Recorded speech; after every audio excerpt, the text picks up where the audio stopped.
आज आपण या व्हिडिओमध्ये घरातील मोजक्याच साहित्यांचा वापर करून आईस्क्रीम कशी बनवायची ते बघणार आहोत। चला तर मग रेसिपीला सुरुवात करूया।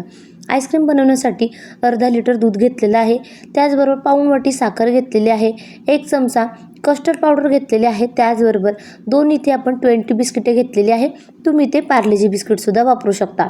बिस्किट वापरणं पूर्णपणे ऑप्शनल आहे, पण हे बिस्किट वापरल्यामुळे या आईस्क्रीमला खूप छान चव येते। सर्वात अगोदर आपण जी बिस्किटे घेतलेली आहे ती चांगली भिजवून घ्यायची आहे। त्यामध्ये थोडंसं पाणी टाकून ही बिस्किटे आपल्याला अर्धा मिनिटं तशी भिजत ठेवायची आहे, त्यामुळे ती सॉफ्ट होतील। तसेच आपण कस्टर्ड पावडर घेतलेली आहे, 1 चमचाभर घेतलेली आहे, एकदम कमी प्रमाणात वापरलेली आहे।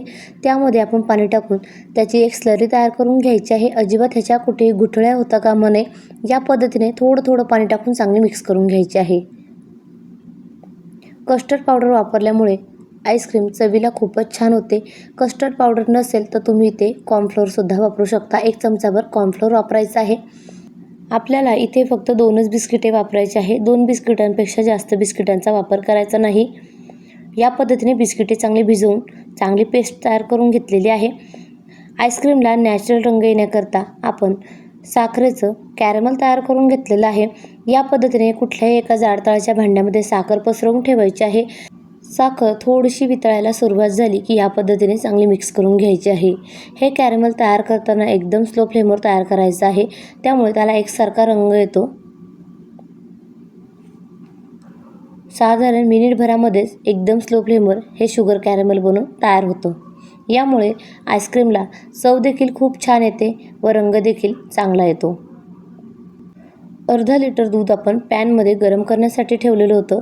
दुधाला चांगली उकळी आली की दूध चांगलं ढवळून घ्यायचं आहे व यामध्ये आपण तयार करून घेतलेली बिस्किटांची पेस्ट टाकून घ्यायची आहे। दुधामध्ये चांगली मिक्स करून घ्यायची आहे। आपण तयार करून घेतलेली कस्टर्ड पावडरची स्लरी देखील यामध्ये टाकून घ्यायची आहे। एक सतत ढवळून घ्यायचं आहे। साधारण मीडियम फ्लेमवर अर्धा मिनिटं हे दूध चांगलं आपल्याला उकळून घ्यायचं आहे। इथे आपण कस्टर्ड पावडर टाकून घेतल्यामुळे आईस्क्रीम चवीला छान होते। त्याचबरोबर हे दूध आपल्याला जास्त वेळ उकळून घेण्याची गरज नाही किंवा दूध आटवून घेण्याची गरज लागत नाही। खूप सोप्या पद्धतीने कमी वेळामध्ये हे आईस्क्रीम बनून तयार होते। अर्धा मिनिटं दूध चांगलं उकळून होतंय तोपर्यंत आपण तयार करण्यासाठी ठेवलेलं कॅरमल तयार झालेलं आहे। तुम्ही बघू शकाल एकसारखा रंग आलेला आहे। छान कॅरमल तयार झालेलं आहे। दूध चांगलं उकळलेलं आहे। गरम दुधामध्ये गॅसची फ्लेम एकदम स्लो ठेवायची आहे व या दुधामध्ये थोडं थोडं कॅरमल टाकून आपल्याला मिक्स करून घ्यायचं आहे। दूध देखील खूप गरम आहे व आपण तयार करून घेतलेलं कॅरमल देखील खूपच गरम आहे।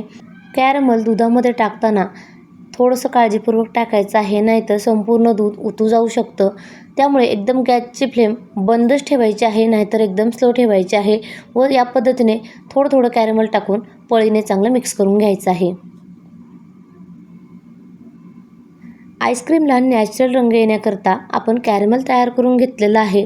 इथे तुम्ही कॅरमल तयार करण्याऐवजी डायरेक्ट साखरसुद्धा वापरू शकता, पण कॅरमल तयार करून घेतल्यामुळे ह्या आईस्क्रीमला चव देखील खूप छान येते व रंग देखील खूपच छान येतो। या पद्धतीने थोडं थोडं कॅरमल टाकून दुधामध्ये चांगलं मिक्स करून घेतलेलं आहे। पुन्हा आपल्याला अर्धा मिनिटं हे दूध चांगलं उकळून घ्यायचं आहे। आईस्क्रीमसाठीचं परफेक्ट मिश्रण तयार झालेलं आहे। साधारण पुन्हा अर्धा मिनिटं हे दूध चांगलं आपण उकळून घेतलेलं आहे। छान थिकनेस आलेला आहे। संपूर्णपणे हे मिश्रण थंड झालं की आपल्याला एखाद्या काचेच्या भांड्यात किंवा एखाद्या ट्रेमध्ये सेट करण्यासाठी ठेवायचं आहे। इथे माझ्याकडे हे पॉट आहेत। मार्केटमध्ये मिळणारे जे मटका आईस्क्रीम असतात, मटका कुल्फी, त्याचे हे पॉट आहेत। त्या पॉटमध्येच मी आईस्क्रीम सेट करून घेणार आहे। ह्या तीनही पॉटमध्ये आपण आईस्क्रीम भरून घेऊयात, कारण याला झाकणसुद्धा असतात, त्यामुळे आईस्क्रीम छान सेट होते। 4 ते 5 तासांसाठी ही आईस्क्रीम पूर्णपणे सेट होते।